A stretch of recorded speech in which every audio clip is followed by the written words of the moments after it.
Metal के साथ मिलाते हैं तो क्या देगा, और जब ऑक्सीजन को नॉन मेटल के साथ मिलाते हैं तो क्या देगा। तो देखिए सिंपल मैंने लिख दिया, एक बात होती है जैसे मेटल को ऑक्सीजन के साथ जोड़ेंगे तो मेटल ऑक्साइड देगा, वैसे ही सिंपल नॉन मेटल को जब ऑक्सीजन के साथ रिएक्ट करवाएंगे तो क्या देगा, नॉन मेटल। प्लस का मतलब रिएक्शन से है कि रिएक्ट हो रहा है, मेटल किसके साथ रिएक्ट हो रहा है, ऑक्सीजन के साथ, या कंबाइन हो रहा है। तो जब कंबाइन कराएंगे या रिएक्ट करवाएंगे तो मेटल ऑक्साइड देगा। तो देखिए मेटल क्या क्या होते हैं, आयरन हो गया, आयरन का सिंबल Fe होता है, और आपका ये जिंक हो गया, Na हो गया, Na का मतलब सोडियम, ठीक है। तो ये सब क्या है, मेटल है। नॉन मेटल क्या होता है, कार्बन, सी से सल्फर, है ना, नियोन गैस हो गया, जितनी भी गैसें होती हैं, ठीक है। ऑक्सीजन भी आपका नॉन मेटल है, मगर ऑक्सीजन तो हमारा साइड में है तो हम छोड़ देंगे। अब देखिए देखिए जैसे आयरन को मैंने लिया, तो आयरन अगर मैंने यहाँ पे लेता हूं और ऑक्सीजन के साथ मैं यहाँ पे कराता हूं तो क्या देगा बेटा, आयरन ऑक्साइड, ठीक है। ऐसे ही जिंक के साथ लूंगा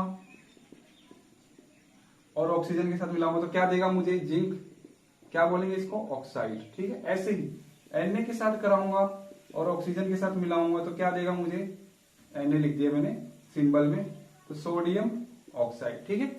तो अब हम लोग देखेंगे, तो हमने नाम लिखे हैं, अब हम देखेंगे कि इसका फॉर्मूला मतलब अब हम सिंबल में बात करेंगे, ठीक है। हमने बात किया क्या, इंग्लिश में बात की हमने, है ना, स्पेलिंग में लिखा उसकी, मगर आप सिंबल में कि आयरन का सिंबल Fe है, ऑक्सीजन का सिंबल O2 होता है, तो उसके साथ क्या होगा, देखिए सिंबल के साथ खेलेंगे हम। आयरन का मैं सिंबल अब लिखूंगा, देखियो देख लीजिए, मैं आयरन का सिंबल लिखने जा रहा हूँ Fe, ठीक है।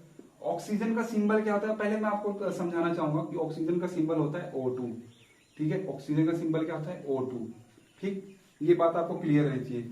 मगर देखिए ऑक्सीजन का जब मैं एटम की बात करूं तो O होता है, ठीक है। ऑक्सीजन की जब मैं एटम की बात करूं तो क्या होता है, O होता है। तो और अगर एलिमेंट की बात करूं, ऑक्सीजन की बात करूं तो O2, ऑक्सीजन एटम, ठीक है, O2। तो देखिए यहाँ पे पहले मैं आपको ये चीज अभी मैं बाद में बताऊंगा, पहले आप ये देखिए जब Fe को ऑक्सीजन के एटम के साथ मिलाएंगे तो क्या होगा, आप क्लियरली इस बात को ध्यान दीजिए, आपको समझ आ जाएगा डिटेल में। देखिए Fe के पास दो देने या दो या तीन, ठीक है। Fe के पास या तो ये दो दे सकता है या तो तीन दे सकता है। ये दानी आदमी होता है, कितने दान दे सकता है, 2 रुपए या 3 रुपए। और ऑक्सीजन क्या होता है भाई साहब, 2 रुपए लेने का, सिर्फ 2 रुपए लेने का इत्यादि होता है, ठीक है। तो देखिए हम देख लेते हैं कि जब इसने 2 दिया और इसने जब 2 लिए तो सिर्फ 2 ही लेगा, तो इसने क्या बनाया, देखिए बराबर बराबर है, 2 रुपए इसने दिया, 2 रुपए की जरूरत थी, तो दोनों क्या बन गए, FeO, ठीक है। इसने इसको 2 दिया, Fe ने 2 दिया, तो क्या बोलेंगे, आयरन, ये कौन सा ऑक्साइड हो जाएगा, आयरन 2 ऑक्साइड। जरा सा चेंज आ जाएगा, 2 आ जाएगा, क्योंकि इसने 2 दिया, क्योंकि ऑक्साइड बहुत सारे होते हैं बेटा, इसलिए यहाँ पे 2 हमने अलग की हुई, ये 2 वाला है, ठीक है। तो आयरन ऑक्साइड तो बना रहा है, मगर हमने थोड़ा सा चेंज कर दिया 2, क्योंकि आयरन के ऑक्साइड बहुत सारे होते हैं, ठीक है। तो सबके अलग अलग नाम होंगे तभी तो पहचाने। तो ये क्या है, आयरन 2 ऑक्साइड। अब देखिए Fe अब 3 देने की क्षमता, 3 भी देने की क्षमता रखता है, उसके साथ भी देख लेते हैं। तो ये O था, इसने 2 लेने की क्षमता रखी, तो अब देखिए सेम था तो हमने नहीं लिखा था, अब देखिए डिफरेंट है 3 और 2, तो ये वाला 2 इसके पैरों में चला जाएगा और ये वाला 3 ऑक्सीजन के पैरों में चला जाएगा। अब इसका नाम क्या हो गया, ये भी ऑक्साइड है, आयरन ऑक्साइड तो है, मगर इसका नाम क्या हो जाएगा, कितने दिए इसने, कितने दिए बताइए मुझे, 3 दिए, तो ये हो गया 3, आयरन 3 ऑक्साइड। इसी को बोलते हैं क्या, मूर्छा, जंग। ये कैसे कलर का होगा, ब्राउन कलर का, समझ आ गया, ब्राउन कलर का होगा। यही आपका चीज है जो, अगर ये चीज आपकी बन गई, अगर आपने ऑक्सीजन में रख दिया आयरन को, अगर ये चीज बन गई तो दोबारा आप उससे Fe नहीं बना सकते, या दोबारा उस मूर्छे को इकट्ठा करके लोहा नहीं बना सकते, ठीक है। ये एक ना होने वाली चीज है, ठीक है, उल्टा नहीं हो सकती, उल्टा वापस नहीं उसको बनाया जा सकता। जैसे आटे की रोटी बन जाती है तो रोटी को दोबारा तोड़ के आप आटा नहीं बना सकते, वैसे ही ये चीज है, अगर ये एक बार हो गया तो इसको दोबारा आप लोहा नहीं बना सकते। It is a irreversible reaction, ठीक है। तो मूर्छा समझ आ गया आपको, काले कलर का होता है, ब्राउन कलर का होता है, ठीक। इसका दूसरा नाम क्या है, आयरन 2 ऑक्साइड, ठीक है। इसका फॉर्मूला याद रख लीजिएगा, मूर्छा का सीधा आपसे पूछ लेगा कि केमिकल नेम ऑफ क्या बोलते हैं इसको इंग्लिश में, रस्ट, ठीक है। तो सीधा आपसे पूछ जाएगा केमिकल नेम ऑफ रस्ट, तो रस्ट का ये फॉर्मूला होता है Fe2O3, ठीक है। अब देखिए, अब तीसरा जो मजेदार बात होती है ना, इस चीज को जोड़ के ना, इस चीज को जोड़ के आपका नया चीज बन जाता है। ये दोनों बन गए तो ये दोनों आपस में ही कंबाइन कराएंगे, तो जब इनको बनाएंगे तो एक और नए तरह का ऑक्साइड बनता है आपका Fe2O3। ये मिटा दिया जाए एक बार, तो देखिए Fe कितने थे, ओ थोड़ा बड़ा कर लिया जाए।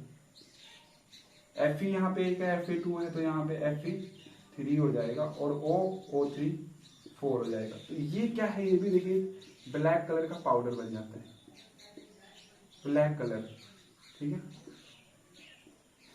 ये ब्राउन कलर का बन रहा था, ये ब्लैक कलर का था। ये इसमें देखिए जब ये दोनों रिएक्शन होती है ना, तो इसमें एक और चीज निकलती है, क्या होता है, लाइट, स्पार्कल लाइट निकलती है, चमकीली तरह की लाइट निकलती है। यही चीज हम यूज करते हैं किसमें, जब पटाखे फोड़ते हैं तो यही चीज मिला दी जाती है, और जब वो दोनों रिएक्ट करते हैं आपस में, ठीक है, तो ये क्या देगा, काले कलर का पाउडर नीचे गिर जाता है। आपने देखा होगा पटाखा आपने फूटते हुए, या नीचे आपने ये क्या बोलते हैं इसको, कोन वाला, ये अनार बम होता है, जब आप इसको जलाते हैं तो लाइट निकलती है बहुत सारी, और काले कलर का पाउडर उसमें बच जाता है। तो काले कलर का पाउडर तो यही बच जाता है आपका, और जो लाइट निकलती है वो आप देखते हैं, मजा आता है आपको, ठीक है।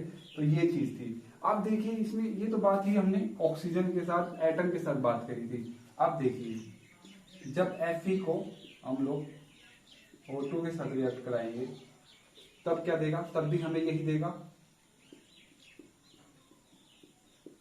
मगर अब देखिए बात क्या होनी चाहिए, O3 यहाँ पे देखिए कितने हैं, O कितने हैं यहाँ पे, 3 है, और यहाँ पे O कितने हैं, 2 है।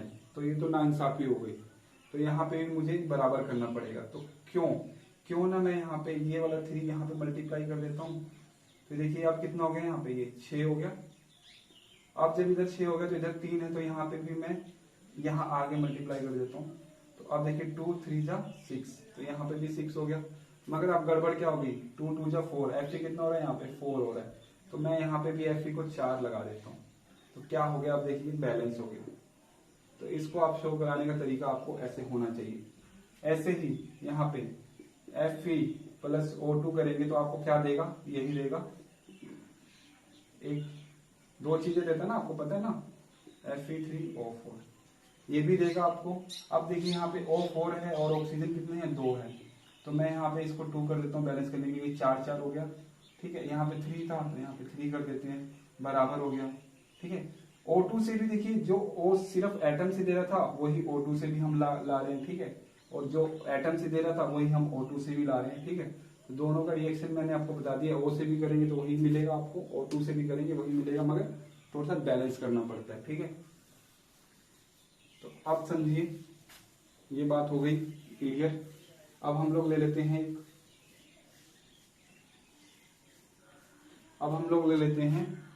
Na को। Na को जब लेंगे ऑक्सीजन के साथ, ऑक्सीजन का मतलब O2, तो क्या देगा, Na के पास देखिए एक ही देने की क्षमता होती है और इसके पास 2 लेने की क्षमता होती है, ये उसके पास चला जाएगा, Na के पहले में 2 आ जाएगा और ये 1। आप O मान के चलिए, पहले इसको सिंपल आप O मान के चलिए ऑक्सीजन को, तो देखिए Na2O हो गया, ठीक है। तो ये आपको देगा, ठीक। मगर अब जब Na प्लस O2 के साथ करेंगे तो ये भी आपको Na2O दे रहा है, मगर देखिए आप बैलेंस करना पड़ जाएगा। जब O2 की बात आएगी तब आपको बैलेंस करना पड़ेगा। तो O2 था यहाँ पे और यहाँ पे O1 है, तो यहाँ पे 2 मैं कर देता हूँ, तो ये O2 हो गया, मगर 2 2 जा 4, Na अब 4 हो जा रहा है, तो यहाँ पे अब 4 हो जा रहा है। अब देखिए एक और बात बता रहा हूं मैं आपको, लोहा जब ऑक्सीजन के साथ मिल रहा था तो वो काले रंग का दे रहा था आपको पाउडर। देखिए वो ज्यादा रिएक्टेंट नहीं था, तो इसलिए आपको काले रंग का पाउडर वो धीरे धीरे दे रहा था, रस्ट दे रहा था, ठीक है। रस्ट क्या है, आपको तुरंत नहीं मिलती है, वो थोड़े दिनों बाद आपको मिलना चालू होती है। मगर Na क्या है, सेकेंडों में ऑक्सीजन के साथ कॉम्बिनेशन करने की क्षमता रखता है, जैसे ही निकालेंगे वो तुरंत ही जलने लग जाता है। तो इसको इसलिए बोलते हैं कि एक ऐसा मेटल है जो कि हाई रिएक्टेंस होता है, हाई रिएक्टेबल होता है विद ऑक्सीजन, ठीक है। रिएक्टेबल मतलब उसके साथ बहुत जल्दी वो रिएक्ट करने, बहुत जल्दी मिलने की कोशिश करता है, और इतनी जल्दी से मिलता है ना कि उसमें से आग निकलती है, ठीक है, आग निकलती है। फ्लेम या लाइट आप कुछ भी करें, हीट तो अलग हीट भी निकलती है, ठीक है, वो बर्न होने लग जाता है। तो इसलिए इसको क्यों किस में रखा जाता है, इसको ओपन नहीं रख सकते। जैसे लोहा पड़ा हुआ छत पे तो वो तो ठीक है, 3-4 दिन बाद आप उठा लाएंगे उसको, मगर इसको जैसे ही रखेंगे तो आपके चुटकियों के आगे ही, मतलब एक चुटकी में वो जल के खत्म हो जाएगा, जल आग पकड़ लेगा और खत्म हो जाएगा। तो इसके लिए इसको कहाँ स्टोर किया जाता है, कैरोसिन में, ठीक है, मिट्टी के तेल में, कैरोसिन, ठीक है, कैरोसिन ऑयल में करके रखा जाता है, मिट्टी के तेल में। मिट्टी के तेल में ही क्यों, क्योंकि मिट्टी के तेल के अंदर ऑक्सीजन नहीं होता। देखिए पानी के अंदर अगर आप रखेंगे तो पानी के अंदर ऑक्सीजन मिली रहती है, तो पानी के अंदर भी ऑक्सीजन रहती है तो ये आग पकड़ लेगा पानी के अंदर भी। मिट्टी के तेल के अंदर ऑक्सीजन नहीं होती तो ये आग नहीं पकड़ेगा। अब देखिए नॉन मेटल है, ऑक्सीजन है, तो नॉन मेटल को इसे उठा लेते हैं जैसे कार्बन, और ये ऑक्सीजन को O2 उठा लेते हैं। तो देखिए CO2, ये तो सिंपल था एकदम, आपको इतना एक याद रखना है। और ये कार्बन ऑक्साइड हो गया, कार्बन ऑक्साइड या डाई ऑक्साइड भी बोलेंगे, ठीक है, इसका नाम कार्बन डाई ऑक्साइड हो जाता है, ठीक है। नाम हमने क्लियर